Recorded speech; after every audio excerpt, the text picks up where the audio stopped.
Well, the buying and selling of human organs hit home for Americans when the FBI recently arrested a New York man for trying to broker a kidney.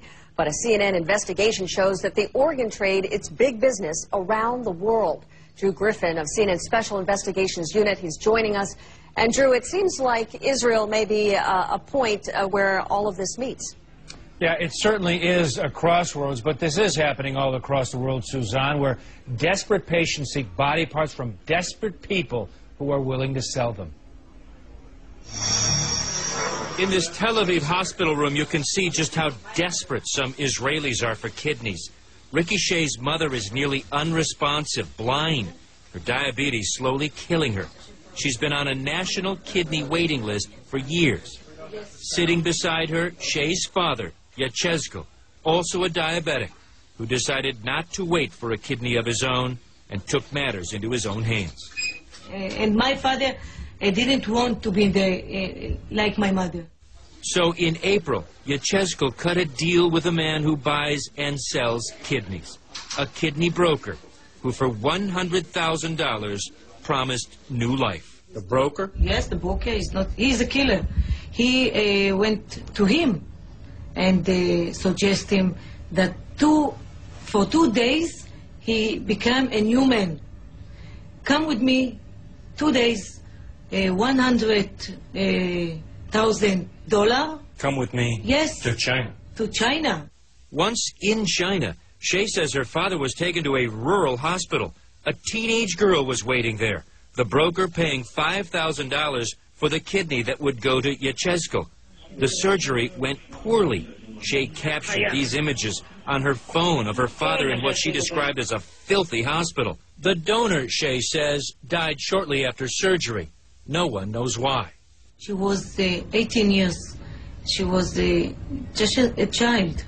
And I understood that they gave him $5,000 for her kidney. She died. The broker has yet to face any sanctions. Until just last year, the entire transaction was not only legal in Israel, but some state-sponsored health insurance actually paid.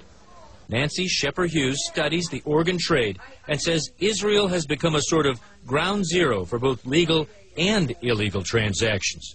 Shepard-Hughes says that as medicine mastered the science of kidney transplant, the numbers of procedures grew.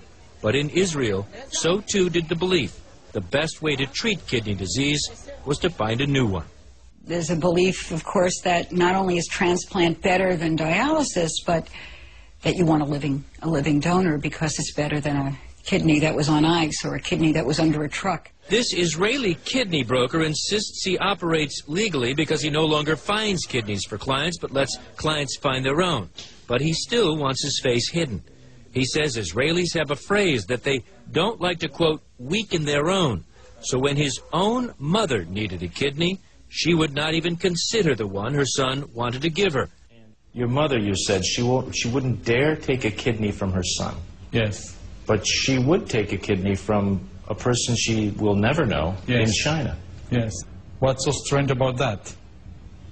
It says that the rich person has more of a right to their health and their life than the poor person. This is reality. This is how it happens. His experience finding a kidney for his mom in China was so easy. He went into the business himself, making $5,000 a deal. He says he has arranged for nearly 220 transplants, profiting more than $1 million. The new Israeli law banning brokering of kidneys has made it trickier, but says if a patient arrives at his door with a donor claiming to be a relative, he can easily send them overseas, no questions asked. Are they really relatives? I don't know. I don't care. I don't will deal with that. And in Israel, relatives are relatively easy to find, especially when you have poor immigrants recently arrived in quick need of cash and patients willing to pay. Brokers can have these newly acquainted family members on an operating table anywhere in the world within weeks. Ricky Shea says in the search for a new kidney, her father lost $100,000 of borrowed money, his pride, and like his donor, is now losing his life. His new kidney is failing. my family is breaking. The family is breaking, but Shay says she has no doubt the organ broker is still in business. Suzanne, the Israeli health ministry tells us police there have launched several investigations now into the illegal brokering in body parts, specifically kidneys. But those who study this organ trading say the desperation that drives it on both sides makes it extremely difficult, if not impossible, to stop. Thank you, Drew. Unbelievable story. Thank you.